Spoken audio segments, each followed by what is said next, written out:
Amis des merguez moisis, bonjour. Le Phoenix 2.0. Phoenix 2.0 c'est un worker, ça n'a rien à voir. Ça c'est le Phoenix CS6. C'est pas écrit dessus, mais c'est dans le nom officiel. Oh, peut-être qu'il se barre. Alors, le Phoenix, c'est que quoi? Eh ben, c'est tout simplement une espèce de successeur un peu foireux du Strife qui a complètement échoué. Tout le monde a oublié ce blaster. Pour deux raisons. Le premier, c'est qu'on met les piles devant et donc ça lui fait un poids de salopard. Et deuxièmement, on peut pas démonter le blaster parce que c'était les premiers litres 2.0 avec du clips, de la colle, des infâmes choses comme ça. Même si je préfère encore ces blasters là qui tirent au moins des fléchettes Elite classiques ou N-Series ou Ultra qu'on a maintenant qui sont vraiment des catastrophes. Ceci dit, les derniers Elite 2.0 t'es pas trop mal, hein. Ils étaient comme les Elite d'avant, on pouvait démonter tout ça. Le Motobliss qui est exceptionnel, qui est derrière moi, le double punch, tout ça, bref. Et le Storm Charge, qui lui-même succédait à ça. Qui était meilleur finalement, même s'il avait une descente un peu dure. Alors, en vrai, les gens sont méchants avec ce blaster, parce que je trouve que, en dehors du démontage, c'est un très bon blaster. Il a de bonnes perfs, il est pas mauvais, il a une belle tête, il a des piles devant, certes, mais c'est pas des grosses piles, le Rapistrack et les piles devant lui ont dit rien, parce qu'il a une crosse. Et c'est là justement que ça devient marrant, puisque pour régler le problème de ce blaster, ou si on le tient comme ça, c'est un peu lourd à l'avant, en effet, et ben on en fait un fusil. Bah oui, pourquoi s'embêter à dire oui, mais moi j'aime pas parce que c'est lourd devant. Bah, il y a 10 milliards de rails. Alors. La revue du blaster est disponible sur la chaîne principale du N7. Ce n'est pas la chaîne principale, c'est des vidéos que je fais à l'arrache, que je fais comme ça pour le plaisir. C'est ma poubelle cette chaîne YouTube, j'ai envie de parler de nerfs. Et comme j'aime bien parler de nerfs, bah je le fais. Disons que ça, c'est des vidéos plus rapides. Voilà. Pour ceux qui ont la flemme de regarder une vraie vidéo. Pour les 3 personnes au monde qui tomberont sur ça, sachez que je vous salue. Mais abonnez-vous à la chaîne principale quand même. Donc voilà, genre ça c'est le Phoenix. Ça se demandait pourquoi c'était pas un nerf Modulus. 1 rail tactique, 2 rails tactiques, 3 rails tactiques, 4 rails tactiques, 5 rails tactiques. Et c'est juste la tronche avant là. Ça, c'est parti là. Chaque côté il y a un rail. 1, 2, 3, 4 et un cinquième derrière.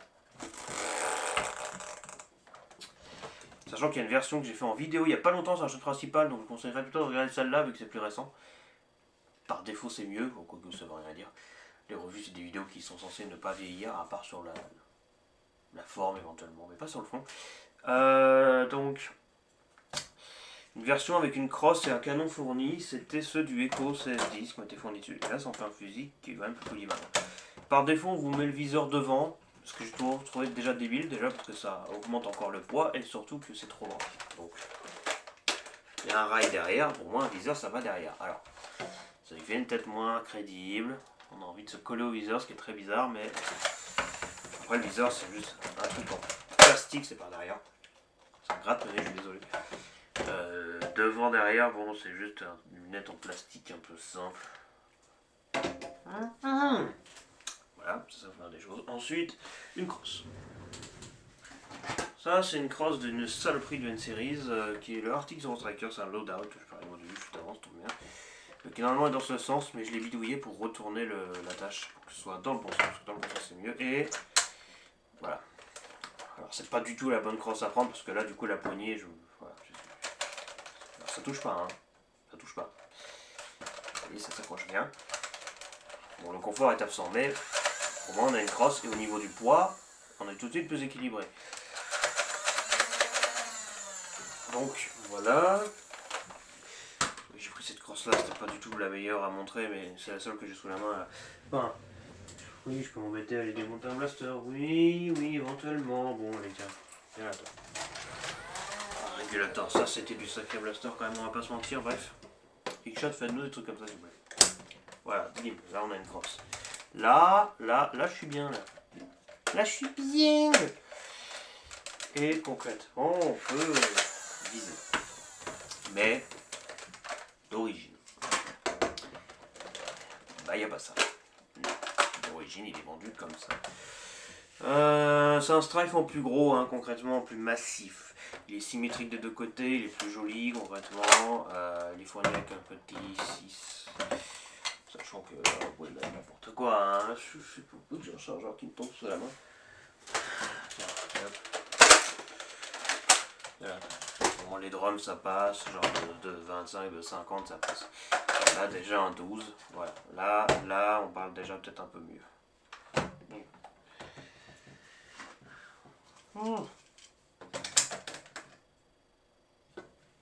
Et voilà.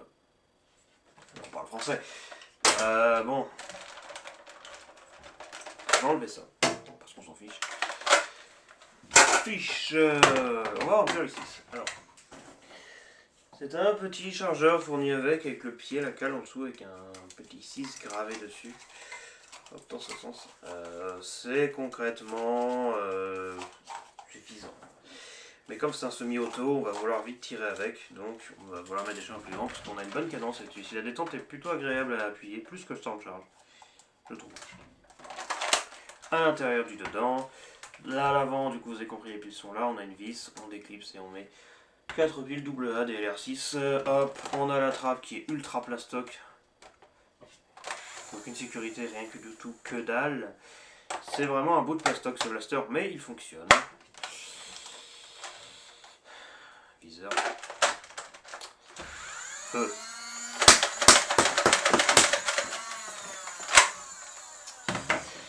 Ça marche très très bien. Alors, je n'ai aucune idée de si les piles sont neuves. Elles marchent, hein. Bon, c'est déjà pas mal.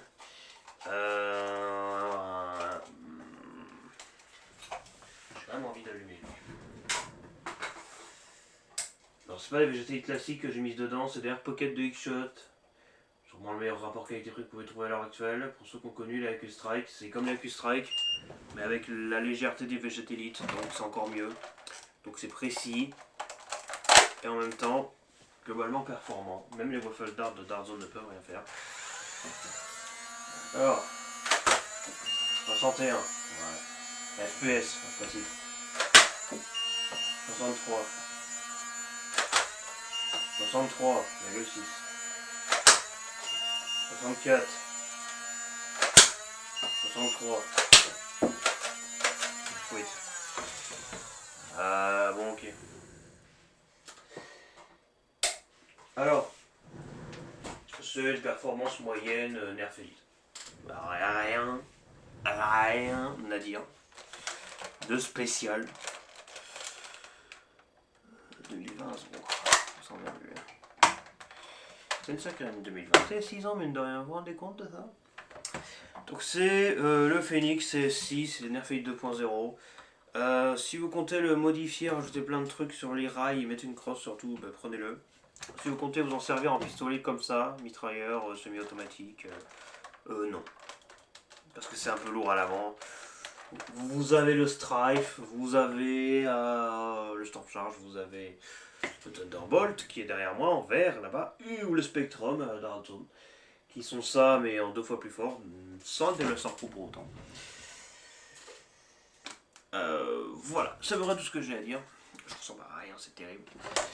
Bah, essayez de regarder, allez voir la vraie vidéo sur la chaîne principale si vous voulez plus de détails. Moi, c'était ma petite explication rapide, parce que c'est toujours intéressant. Et puis, au revoir!